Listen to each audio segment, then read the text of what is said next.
ਤੇ ਸਰ ਆਪਾਂ ਹੁਣ ਕੀ ਚਾਹੁੰਦੇ, ਕੀ ਮੰਗੇਗੀ ਆਪਣੀ ਪਹਿਲੀ ਮੰਗ ਤਾਂ ਇਹ ਹੈ ਸਰ, ਦੇਖੋ 2-2 ਮਹੀਨੇ ਹੋ ਜਾਂਦੇ ਆ ਸਰ, ਸਾਨੂੰ ਸੈਲਰੀ ਨਹੀਂ ਮਿਲਦੀ ਹੈ ਨਾ। ਸਾਰੇ ਘਰੋਂ ਕੋਈ ਕਿੱਦਾਂ ਜੇ ਇੰਨੇ ਅਮੀਰ ਹੁੰਦੇ ਨੇ ਸਰ, ਇਹਨਾਂ ਨੇ ਲੱਗਣਾ ਹੀ ਨਹੀਂ ਸੀ। 10-10 ਹਜ਼ਾਰ ਤੇ ਲੱਗੇ, ਕਿਉਂ ਲੱਗੇ ਕਿ ਸਾਡਾ ਵੀ ਕੁਛ ਗੁਜ਼ਾਰਾ ਹੋ ਜਾਵੇ। ਇਸ ਲਈ ਇਹਨਾਂ ਦੀ ਟਾਈਮ ਸਿਰ ਸੈਲਰੀ ਪੈ ਜਾਵੇ। ਇੱਕ ਹੋਰ ਡਿਮਾਂਡ ਆ ਕਿ ਅਮਰਿੰਦਰ ਸਰ ਨੇ ਕਿਹਾ ਕਿ ਤੁਸੀਂ ਕੈਪਟਨ ਅਮਰਿੰਦਰ ਸਿੰਘ ਜੋ ਵੀ ਹੈ ਪੰਜਾਬ 'ਚ ਕੱਚੇ ਆ ਉਹਨਾਂ ਨੂੰ ਠੇਕੇਦਾਰੀ ਬੰਦ ਕਰਕੇ ਉਹਨਾਂ ਨੂੰ ਪੱਕੇ ਕੀਤਾ ਜਾਊਗਾ। ਅਸੀਂ ਚਾਹੁੰਦੇ ਆ ਕਿ ਸਾਨੂੰ ਵੀ ਜਿਹੜੇ ਜਲੰਧਰ ਕੈਂਟ 'ਚ ਹੈਗੇ ਆ, ਪਲੀਜ਼ ਸਾਨੂੰ ਵੀ ਕਰੋਨਾ ਕਾਲ 'ਚ ਅਸੀਂ ਇੰਨਾ ਕੰਮ ਕੀਤਾ, ਆਪਣੀ ਜਾਨ ਤੋੜੀ, ਅਸੀਂ ਡਰੇ ਨਹੀਂ ਹੈ। ਸਾਨੂੰ ਗਲਵਜ਼ ਵੀ ਨਹੀਂ ਮਿਲੇ ਸੀ, ਅਸੀਂ ਨੰਗੇ ਹੱਥਾਂ ਨਾਲ ਸਮਾਨ ਆਪਣਾ ਚੱਕ ਕੇ ਜੋ ਵੀ ਕੰਮ ਕੀਤਾ ਸੀ, ਮਸ਼ੀਨ ਚਲਾਈ, ਇੱਕ ਝਾੜੂ ਮਾਰਿਆ, ਜੋ ਵੀ ਕੀਤਾ ਇਹਨਾਂ ਨੇ ਸਾਰਿਆਂ ਨੇ ਕੀਤਾ। ਆਪਣੀ ਇਹੀ ਡਿਮਾਂਡ ਇਹਨਾਂ ਦੀ, ਥੋੜੇ ਜਿਹੀ ਸੈਲਰੀ ਤਾਂ ਹੈਗੀ ਹੈ, ਰਿਕੁਐਸਟ ਹੀ ਹੈ ਅਮਰਿੰਦਰ ਸਰ ਸਾਨੂੰ ਵੀ ਪੱਕਾ ਕੀਤਾ ਜਾਵੇ। ਉਦੋਂ ਹਰੀਆਂ ਝੰਡੀਆਂ ਸਾਨੂੰ ਦਿੱਤੀਆਂ ਸੀ, ਜਨਰਲ ਸਾਹਿਬ ਨੇ ਸਾਡੇ ਲਈ ਤਾੜੀਆਂ ਵਜਾਈਆਂ ਸੀ, ਬੈਂਡ ਵਜਾਏ ਸੀਗੇ। ਸਾਡੀ ਹਜੇ ਤੱਕ ਸੈਲਰੀ ਤਾਂ ਪ੍ਰੋਪਰਲੀ ਪੈਂਦੀ ਹੈ ਜੀ, 8-8 ਲੱਖ ਪੱਕੇ ਕਰਦੇ ਆ ਪੈਸੇ ਮੰਗਦੇ। 2 ਮਹੀਨੇ ਮਈ ਦੀ ਜੂਨ ਦੀ ਸਾਡੇ ਮਾਰਚ ਅਪ੍ਰੈਲ ਦਾ ਫੰਡ ਨਹੀਂ ਕੱਟਿਆ, ਸਾਡੇ ਮਾਰਚ ਅਪ੍ਰੈਲ ਦਾ ਫੰਡ ਨਹੀਂ ਕੱਟਿਆ ਸਾਨੂੰ ਸਾਡੇ ਫੰਡ ਦਾ ਨਹੀਂ ਪਤਾ ਕਿੰਨਾ ਵਾ। ਕਦੀ ਕਰਦੇ 700, ਕਦੀ ਕਰਦੇ 800, ਕਦੀ ਕਰਦੇ 900, ਕਦੀ 1500 ਕਰ ਦਿੰਦੇ। ਸਾਡੇ ECH ਕਾਰਡ ਦੇ ਪੈਸੇ ਵੀ ਕੱਟਦੇ ਆ, ਸਾਡੇ ID ਕਾਰਡ ਦੇ ਵੀ ਪੈਸੇ ਕੱਟਦੇ ਆ। ਸਾਨੂੰ ਅਜੇ ਤੱਕ ਨਾ ਕੁਝ ECH ਕਾਰਡ ਮਿਲਿਆ, ਨਾ ਸਾਡਾ ID ਕਾਰਡ ਬਣਿਆ। ਸਰ ਦੇਖਣ ਦੇ ਵਿੱਚ ਆ ਰਿਹਾ ਕਿ ਹਰ ਮਹੀਨੇ ਤੁਹਾਨੂੰ ਪ੍ਰੋਟੈਸਟ ਕਰਕੇ ਹੀ ਧਰਨਾ ਲਾ ਕੇ ਆਪਣੀ ਸੈਲਰੀਆਂ ਲੈਣੀਆਂ ਪੈ ਰਹੀਆਂ। ਅਗਰ ਇਦਾਂ ਹੀ ਚੱਲਦਾ ਰਿਹਾ ਤਾਂ ਕਿੱਦਾਂ ਗੁਜ਼ਾਰਾ ਹੋਊਗਾ? ਸਾਡਾ ਗੁਜ਼ਾਰਾ ਹੋਣਾ ਮੁਸ਼ਕਲ ਹੈ ਜੀ, ਇਦਾਂ ਦਾ ਬਹੁਤ ਹੀ ਜ਼ਿਆਦਾ ਮੁਸ਼ਕਲ ਹੈ ਜੀ। ਠੇਕੇਦਾਰ ਨੂੰ ਫੋਨ ਕਰੀਏ, ਉਹਦੀ ਅਕਾਊਂਟੈਂਟ ਮੈਡਮ ਆ ਜਿਹੜੀ, ਉਹ ਬਹੁਤ ਰੂਡਲੀ ਗੱਲ ਕਰਦੀ है जी। तो सुबह उठते हैं तुम्हारा फोन, शाम को सोते हैं तुम्हारा फोन। आप हमारे सर को तंग मत करो, आप हमें तंग मत करो। आपके स्टेशन हेडक्वार्टर ने हमें बिल नहीं पास किए हैं, हम आपकी सैलरी नहीं डालेंगे। सीधी गल करते हैं। स्टेशन हेडक्वार्टर का काउंटर साहब पाल साहब वो कहते पे आ कि तुसी मेरी कंप्लेंट कर दो, मैं हजे बिल नहीं पास किया, मैं इत्थे पिया उत्थे पिया। साडे नाल कोई सीधे मूंह गल नहीं करदा, साडे नाल कोई प्रधान नहीं खड़ा, साडे नाल कोई पक्का बंदा नहीं खड़ा। ਇੱਥੇ ਦੇ ਜਿਹੜੇ ਕਾਉਂਸਲਰ ਸਾਹਿਬ ਆ ਤੁਹਾਡੇ ਏਰੀਏ ਦੇ, कोई काउंसलर नहीं खड़ा, काउंसलर नहीं सानू काउंसलर ने भर्ती कराता वा, पर कोई साडे हक च नहीं खड़ा। सुन लो काउंसलर सुन लो, ਜਿਹੜੇ ਵਿੱਚ ਡਿਪਾਰਟਮੈਂਟ 'ਚ ਬੈਠੇ ਉਹਨਾਂ ਦੀ ਸੁਣ ਲਓ। ਇਹ ਇੰਨੇ ਅੱਛੇ ਹੁੰਦੇ ਨਾ ਕਾउंसलर ਜਿਹੜੇ ਵਿੱਚ ਬੈਠੇ ਆ, ਤੇ ਕੈਂਸਲ ਕਰਾ ਕੇ ਨਾ ਜੇ ਮੁੰਡੇ ਨੂੰ ਕਢਵਾ ਕੇ ਤਾਂ 50-50 60-60 ਹਜ਼ਾਰ ਕੇ ਨਵੇਂ ਕੱਚੇ ਬੰਦੇ ਨਾ ਰੱਖਦੇ। ਕੱਚੇ ਵੀ ਇਹਨਾਂ ਨੇ 50 ਤੋਂ 60-60 ਹਜ਼ਾਰ ਲੈ ਕੇ ਰੱਖ ਰਹੇ ਆ। ਇਹ ਕਾਉਂਸਲਰ ਨੇ ਕੀਤਾ, ਸਾਰੇ ਹੀ ਕਰ ਰਹੇ। ਕਾਉਂਸਲਰ ਵੀ ਵਿੱਚ ਆ, ਕੈਂਟ ਬੋਰਡ ਦੇ ਮੁਲਾਜ਼ਮ ਵਿੱਚ ਆ, ਸਾਰੇ ਲੈਂਦੇ ਆ। ਯਾਨੀ ਬੰਦੇ ਰੱਖੇ ਹੀ ਇੱਥੇ ਭਾਜੀ ਇਨਕੁਆਇਰੀ ਬਿਠਾਤੀ ਜਾਵੇ, ਇਨਕੁਆਇਰੀ ਬਿਠਾਈ ਜਾਵੇ, ਇਹਨਾਂ ਦੇ ਬੈਲੈਂਸ ਚੈੱਕ ਕੀਤੇ ਜਾਵੇ। ਯਾਨੀ ਕਿ ਤੁਹਾਡਾ ਕਹਿਣਾ ਹੈ ਜਿਹੜੇ ਕੱਚਿਆਂ 'ਚ ਲੱਗੇ ਉਹਨਾਂ ਕੋ ਵੀ 40-40 50 ਹਜ਼ਾਰ ਲਿੱਤੇ ਜਾ ਰਹੇ ਲੈ ਰਹੇ ਆ ਇਹ। ਸਰ ਪਿਛਲੇ ਮਹੀਨੇ ਸਾਨੂੰ ਅਸੀਂ 31 ਮਈ ਨੂੰ ਸਟ੍ਰਾਈਕ ਕੀਤੀ ਸੀਗੀ। ਸਾਨੂੰ ਪਿਛਲੇ ਮਹੀਨੇ ਇਹਨਾਂ ਨੇ 10 ਤਰੀਕ ਤੱਕ 10 ਜੂਨ ਤੱਕ ਦਾ ਟਾਈਮ ਦਿੱਤਾ ਸੀ ਕਿ ਤੁਹਾਡੀ ਸੈਲਰੀ ਪੈ ਜਾਊਗੀ, ਵਾਅਦਾ ਕੀਤੇ ਹੋਏ ਸੀਗੇ। ਤੇ ਆਹ ਤਰੀਕ ਤੁਸੀਂ ਦੇਖ ਲਓ 30 ਜੂਨ ਹੋ ਗਈ ਆ, ਸਾਡੀ ਸੈਲਰੀ ਦੀ ਕੋਈ ਹਿਲਜੁਲ ਨਹੀਂ ਆ। 2-2 ਮਹੀਨੇ ਦੇ ਖਰਚੇ ਹੋਏ ਆ, ਦੁੱਧ ਪਾਣੀ ਦੇ 8-8 ਹਜ਼ਾਰ ਰੁਪਈਆ। 1 ਮਹੀਨੇ ਦੀ ਸੈਲਰੀ ਦਊਗੇ ਤਾਂ ਅਸੀਂ ਉਹ ਖਰਚੇ ਤਾਰਾਂਗੇ ਜਾਂ ਕੀ ਕਰਾਂਗੇ? ਘਰ ਕਿੱਦਾਂ ਚਲਾਈਏ? ਅਸੀਂ ਗਰੀਬ ਬੰਦੇ ਆ, ਜੇ ਅਸੀਂ ਇੰਨੇ ਚੌਕੇ ਹੁੰਦੇ ਤਾਂ ਅਸੀਂ ਝਾੜੂ ਨਾ ਮਾਰਦੇ। ਸਾਡਾ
ਮਸਲਾ ਭਾਜੀ ਧਰਨਾ ਲਾਉਣ ਦਾ ਇਹ ਹੈ ਕਿ ਸਾਡੀਆਂ ਸੈਲਰੀਆਂ ਟਾਈਮ ਸਿਰ ਨਹੀਂ ਪੈ ਰਹੀਆਂ।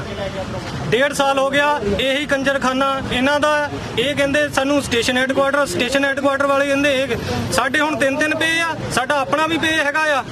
ਠੀਕ ਹੈ ਜੀ, ਜਿਹੜੀ ਵੀ ਗੱਲ ਹੈਗੀ ਆ ਇਹ ਕਲੀਅਰ ਨਹੀਂ ਕਰ ਰਹੇ।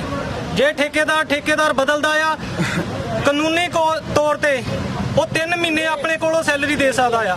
ਠੀਕ ਹੈ ਜੀ। ਇਹ ਸਾਨੂੰ ਸੈਲਰੀਆਂ ਨਹੀਂ ਦੇ ਰਹੇ। ਕਰੋਨਾ ਦੇ ਵਿੱਚ ਅਸੀਂ ਕੰਮ ਕੀਤਾ, ਕੂੜਾ ਚੱਕਿਆ, ਝਾੜੂ ਮਾਰਿਆ, ਪਰ ਫੇਰ ਵੀ ਇਹ ਸਾਡੀ ਸੁਣਵਾਈ ਨਹੀਂ ਕਰ ਰਹੇ। ਕਿੱਥੇ ਜਾਈਏ? ਕੋਈ ਸਾਡੇ ਨਾਲ ਪ੍ਰਧਾਨ ਨਹੀਂ ਖੜਾ ਹੁੰਦਾ, ਕੋਈ ਐਮਐਲਏ ਨਹੀਂ ਖੜਾ ਹੁੰਦਾ, ਕੋਈ ਐਮਸੀ ਨਹੀਂ ਖੜਾ ਹੁੰਦਾ।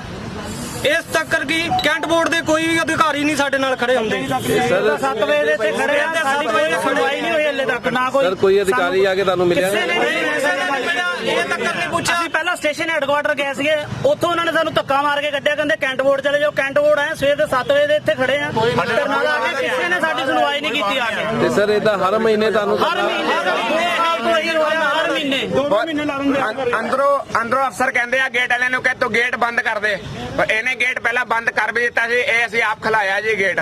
ਸਰ ਸਟ੍ਰਾਈਕ ਕਰਨਾ ਸਾਡਾ ਸ਼ੌਂਕ ਨਹੀਂ ਹੈਗਾ ਵਾ, ਸਿਰਫ ਮਜਬੂਰੀ ਨੂੰ ਕਰਦੇ ਆ। ਹਰ ਬੰਦਾ ਗਰੀਬ ਹੈ, ਹਰ ਬੰਦਾ ਆਪਣੇ ਰਾਈਟ ਲਈ ਲੜ ਰਿਹਾ ਹੈ। ਕਿਹੜੇ ਘਰ ਦੇ ਵਿੱਚ ਰਾਸ਼ਨ ਹੁੰਦਾ ਹੈ ਮੈਨੂੰ ਪਹਿਲਾਂ ਇਹ ਦੱਸਣ। ਸਾਡੀਆਂ ਸੈਲਰੀਆਂ ਆਉਗੀਆਂ ਤਾਂ ਅਸੀਂ ਦੁੱਧ ਪਾਣੀ ਲਵਾਂਗੇ, ਬੱਚਿਆਂ ਨੂੰ ਰੋਟੀ ਪਾਣੀ ਰਾਸ਼ਨ ਆਧਾਰ ਲੈ ਲਾਂਗੇ, ਦੁੱਧ ਪਾਣੀ ਕਿੱਥੋਂ ਲਵਾਂਗੇ? ਇਹਨਾਂ ਦੇ ਘਰ ਬੈਠ ਜਾਈਏ ਆਣ ਕੇ, ਇਹਨਾਂ ਨੂੰ ਪਤਾ ਲੱਗੇ ਇਹਨਾਂ ਦੀਆਂ ਨਾ ਸੈਲਰੀਆਂ ਪੈਣ, ਇਹ ਪਤਾ ਲੱਗੇ ਇਹਨਾਂ ਦੀਆਂ ਸੈਲਰੀਆਂ 27 ਤਰੀਕ 28 ਤਰੀਕ ਲੈਟਰ ਐਡਿਟ ਕੱਢਦੇ ਕਿ 3 ਵਜੇ 7 ਵਜੇ ਤੋਂ ਲੈ ਕੇ 3 ਵਜੇ ਤੱਕ ਇਹਨਾਂ ਕੋਲ ਕੰਮ ਕਰਾਓ। ਬੈਠਣ ਦਾ ਕੋਈ ਰਾਈਟ ਨਹੀਂ ਸਾਨੂੰ ਦੇ ਰਹੇ ਜੀ। ਬਾਜੀ ਬੈਠਣ ਨਹੀਂ ਦਿੰਦੇ, ਸੈਲਰੀ ਦਾ ਗੱਲ ਕਰੋ, ਬੰਦੇ ਜਿੱਥੇ ਮਰਜ਼ੀ ਜਾ ਕੇ ਆਣ ਕੇ ਚੈੱਕ ਕਰ ਲਓ। ਧੁੱਪੇ ਅਸੀਂ 12 ਘੰਟੇ 8 ਘੰਟੇ ਕੰਮ ਕਰੀਦਾ ਧੁੱਪੇ, ਆਣ ਕੇ ਪਾਣੀ ਨਹੀਂ ਪੁੱਛਦਾ।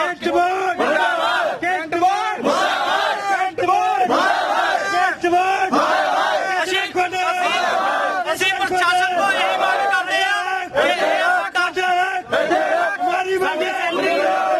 ਕਿ ਸਾਡੀ ਕੋਈ ਮੰਗ ਨਹੀਂ ਹੈਗੀ। ਸਾਡੀ ਮੰਗ ਸਾਡੇ ਟਾਈਮ ਟੂ ਟਾਈਮ ਸਾਡੀ ਸੈਲਰੀ ਆਉਣੀ ਚਾਹੀਦੀ। ਇਹ ਲਿਖਤੀ ਰੂਪ ਚ ਦੇਣ ਸਾਨੂੰ। ਹਰ ਵਾਰੀ ਗੋਲੀ ਦੇ ਦਿੰਦੇ ਆ, ਅੱਜ ਤੁਹਾਨੂੰ ਦਿੰਦੇ ਆ, ਤੁਹਾਨੂੰ ਪਿਛਲੀਆਂ ਸਾਡੀਆਂ ਤਨਖਾਹਾਂ ਵੀ ਕੱਟ ਕੇ 2 ਸਾਲ ਹੋ ਚੁੱਕੇ ਆ। 2 ਸਾਲ ਦੇ ਵਿੱਚ ਅਸੀਂ ਏਦਾਂ ਹੀ ਤਨਖਾਹ ਲੈ ਰਹੇ ਆ। ਨਹੀਂ ਅਸੀਂ ਧੁੱਪੇ ਕੰਮ ਕਰਦੇ, ਆਪ ਏਸੀ 'ਚ ਬੈੰਦੇ ਆ। ਇਹਨੂੰ ਕਹ ਖੜ ਕੇ ਆਵੇ ਨਾ, ਕਰੇ ਸਾਡੇ ਨਾਲ ਕੰਮ। ਸਾਡੇ ਬੱਚੇ ਨਹੀਂ ਹੈਗੇ। 2 ਘੰਟੇ ਹੋ ਗਏ ਬੈਠੇ ਨੂੰ, ਕੋਈ ਪੁੱਛਣ ਨਹੀਂ ਹੈ। ਸਰ ਸੁਣਨ ਚ ਇਹ ਵੀ ਆ ਰਿਹਾ ਕਿ ਸੈਲਰੀਆਂ ਵੀ ਪੂਰੀਆਂ ਦਿੱਤੀਆਂ ਨਹੀਂ ਆ ਰਹੀਆਂ। ਮਹੀਨੇ ਦੀ ਸੈਲਰੀ ਪੂਰੀ ਨਹੀਂ ਆਈ ਹੈ 2 ਸਾਲਾਂ ਦੇ ਵਿੱਚ। 2 ਸਾਲਾਂ ਦੇ ਵਿੱਚ 1 ਮਹੀਨੇ ਦੀ ਸੈਲਰੀ ਕਦੀ ਨਹੀਂ ਪੂਰੀ ਆਈ। ਕੱਟਦੇ ਆ, ਫੰਡ ਕੱਟਦੇ ਆ, ਘੱਟੋ ਘੱਟ 12% ਕੱਟਣਾ ਚਾਹੀਦਾ ਇਹਨਾਂ ਨੂੰ ਫੰਡ। हाँ जी, देखिए ये जो हमारे सफाई कर्मचारी हैं उनको सैलरी अप्रैल माह की कॉन्ट्रैक्टर ने पेमेंट कर दी है, और मई का जो बिल है कॉन्ट्रैक्टर ने हमें 16 जून को सबमिट किया है। तो कॉन्ट्रैक्टर की तरफ से देरी हुई है बिल हमें सबमिट करने के लिए। तो अभी जो बिल है वो सबमिट होता है तो उसमें 15-20 दिन का टाइम लगता है प्रोसेस करने में। यहाँ से हम भेजते हैं स्टेशन हेडक्वार्टर से सीडीए ऑफिस जाता है ऑडिट होने के बाद। तो इन सब में 15-20 दिन का टाइम लगता है जब पेमेंट रिलीज़ होती है, कॉन्ट्रैक्टर को रिलीज़ होती है। सर हर महीने इनको जो अपनी सैलरी अपना हक लेने के लिए ऐसी नहीं, तो ये करने की ज़रूरत नहीं है इनको। मैं तो ये चाहता था कि हम जो इनको सैलरी है वो कैंट फंड से दे दें। कैंट फंड मतलब हमारे पास रहता है वो पैसा, तो उससे हम सैलरी इनको दे दें। लेकिन अभी पीसीडीए ने ऑब्जेक्शन लगा दिया कि इसमें आप नहीं दे सकते, वो हम ही पेमेंट करेंगे, पीसीडीए ऑफिस से ही पेमेंट होगा। हर महीने इनको 2 साल हो गए हम भी देखते आ रहे हैं जब से ठेके पे ये हुआ है। तो देखिए इसमें बहुत सारे कारण हैं। मैं कॉन्ट्रैक्टर जैसे महीना ख़त्म होते ही वो अगर बिल अगर हमें सबमिट कर देता है ना तो ये प्रोसेस जल्दी हो जाएगा। अब जब कॉन्ट्रैक्टर ही हमें जो बिल सबमिट करता है जिसके अगेंस्ट हमें उसको पैसे देने होते हैं, वो अगर 15-16 तारीख को अगर वो सबमिट कर रहा है, जैसे 31 मई को ख़त्म हुआ उसका महीना, तो अगर 2-3-4 तारीख तक भी कर दें तो वो जल्दी हो जाएगा। लेकिन ये बिल सबमिट कर रहा है 16 तारीख को। यानी कि आपका कहना है कि जो हर महीने सैलरी अगर इनकी लेट हो रही है तो कॉन्ट्रैक्टर जो है, कॉन्ट्रैक्टर को चाहिए कि बिल टाइमली सबमिट करे ना। उनको उनसे कौन बात करेगा? उनको नहीं, हम तो हमेशा कहते हैं उनको, कॉन्ट्रैक्टर को बोलते हैं कि भैया बिल जल्दी सबमिट कर, लेकिन वो सुनते नहीं है। ये जो एम्प्लॉयज़ हैं ये कॉन्ट्रैक्टर के एम्प्लॉयज़ हैं। आपको पता है कि हमारे एम्प्लॉयज़ नहीं हैं ये कॉन्ट्रैक्टर। तो हम कॉन्ट्रैक्टर को जल्दी बिल सबमिट करना चाहिए। अभी भी जैसे इनको अप्रैल की सैलरी मिल चुकी है, मई की सैलरी नहीं मिली है, जून अभी ख़त्म हुआ नहीं है, तो 1 महीने की सैलरी अभी नहीं मिली है इनको। तो ऐसे तो कैंट फंड के पास भी पैसा नहीं रहता। अभी क्या है कि कैंट फंड अभी किसी एम्प्लॉय को इस महीने की सैलरी हम देने के लिए पैसे नहीं है हमारे पास। तो इसका मतलब ये नहीं कि सब लोग एजिटेशन और धरना करने लगे इस तरह से। अभी 1 महीने की सैलरी सिर्फ मिली नहीं है मई की, अभी जून ख़त्म नहीं हुआ है, जून चल रहा है, आज लास्ट दिन है, ठीक है। तो ये कहना कि 3 महीने की सैलरी नहीं मिल रही, अप्रैल की सैलरी इनके पास आ गई है। सैलरी के लिए बोला, हर महीने 2 महीने के लिए प्रोटेस्ट। ठीक है, 1 महीने अभी अप्रैल की सैलरी मिल गई है, मई की इनकी बाकी है जो कि प्रोसेस में है, बिल सबमिट हो गया है। साल से ऐसा ही चलता आ रहा है, कैसे ये ठीक हुआ है? जो इनको भी राहत मिले, क्योंकि इतनी कोरोना काल के अंदर सरकारों की तरफ से कहा गया क्या कहा गया है, यही इनको स्ट्रीमलाइन करने के लिए हम कोशिश कर रहे हैं। पिछले भी कॉन्ट्रैक्टर में देरी होती थी, ये इस बार दूसरा कॉन्ट्रैक्टर है, अभी ये नया है, इसको भी समझ में नहीं आ रहा है कैसे करना है, क्या करना है, तो उसके साथ मिल बैठ करके हम करेंगे कि वो जल्दी बिल सबमिट करे। हाँ, वो सिस्टम नहीं बन रहा, अभी सिस्टम बन जाएगा तो इनकी सैलरी जल्दी आ जाएगी। हम चाहते हैं कि वो बिल जल्दी से जल्दी सबमिट करे, कि हम प्रोसेस करें बिल को। अब वो आधे महीने के बाद बिल सबमिट करेगा तो कैसे होगा? लेकिन सर बड़ा सवाल है कि हर महीने प्रोटेस्ट करते हैं। नहीं, हर महीने प्रोटेस्ट करने की ज़रूरत नहीं है। अभी देखिए कि 1 महीने की सैलरी, अभी सिर्फ मई की सैलरी नहीं मिली है, जून की सैलरी अभी मिलने का सवाल ही नहीं है। एक सवाल है, हर महीने इनकी तरफ से प्रोटेस्ट किया जाता है अपनी सैलरी के लिए, जिसको लेके आवाजाही को भी फर्क पड़ता है और आने जाने लोगों को भी। अगर इस चीज़ को लेके कोई देखिए, ये हमारे भाई हैं, ये हमारा काम करते हैं, मेहनत करते हैं। मैं इनसे रिक्वेस्ट करूंगा कि ऐसे ये कोई तरीका नहीं है प्रोटेस्ट करने का। अगर आपको कोई शिकायत हो तो हमारे पास आइए, हम अगर इनकी, मैं समझ रहा हूँ देरी हो रही है, लेकिन देरी कहाँ हो रही है वो हम लोग ट्राई कर रहे हैं, ढूंढने का प्रयास कर रहे हैं, उसको जल्दी करेंगे। जो सैलरी के ऊपर ही उनका घर चलता है, वो सब समझ रहे हैं, अपना मेंटेन करेंगे, जो घर में खाना ही नहीं होगा तो बच्चे के दूध वो सब मैं समझ रहा हूँ, आपकी बात सब समझ रहा हूँ, मैं आपकी बात सब समझ रहा हूँ। ऐसे ही हम इतने इनसेंसिटिव नहीं हैं, हम लोग बहुत सेंसिटिव लोग हैं। इनकी सैलरी, गरीब लोग हैं, इनकी सैलरी समय पे नहीं मिले तो चूल्हा जलना मुश्किल होता है, ये हम समझ रहे हैं। लेकिन जो हमारे पास जो हमारे कंस्ट्रेंट्स हैं ना, वो हम आपको बता रहे हैं कि कॉन्ट्रैक्टर जब बिल हमें देरी से सबमिट कर रहा है तो हम उसको प्रोसेस करने में टाइम लग जाता है, 20 दिन लग जाते हैं कम से कम। तो ये कॉन्ट्रैक्टर को, इनको चाहिए कि कॉन्ट्रैक्टर को बोले कि वो जल्दी बिल सबमिट करे, क्योंकि ये जो है ये कॉन्ट्रैक्टर के एम्प्लॉई हैं। सर एक सवाल रहेगा कि कॉन्ट्रैक्टर को आप बोलोगे नहीं, ये बोल, ये तो मिले नहीं उनसे, ये कैसे हो सकता है कि ये जिनके एम्प्लॉई हैं उनको नहीं जानते हैं? तो ये तो इनकी थोड़ा सा इसमें ये है कि इनका जो लीडरशिप है, नहीं हम उनको बोलेंगे, हम बोलेंगे, ठीक।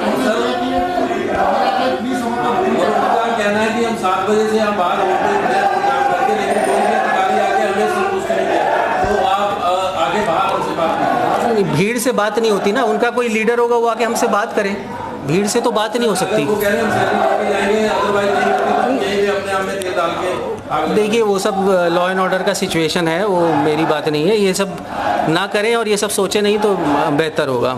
ऐसे सैलरी अभी सिर्फ 1 महीने की सैलरी मई की नहीं मिली है, जिसका बिल सबमिट किया जा चुका है, PCDA के पास है। वो मैं भी लिखित में नहीं दे सकता कि कब सैलरी मिल जाएगी। ये सारा काम प्रोसीजर से चलता है कि हम ट्राई करेंगे, हम तो चाहेंगे आज ही मिल जाए, समझ रहे?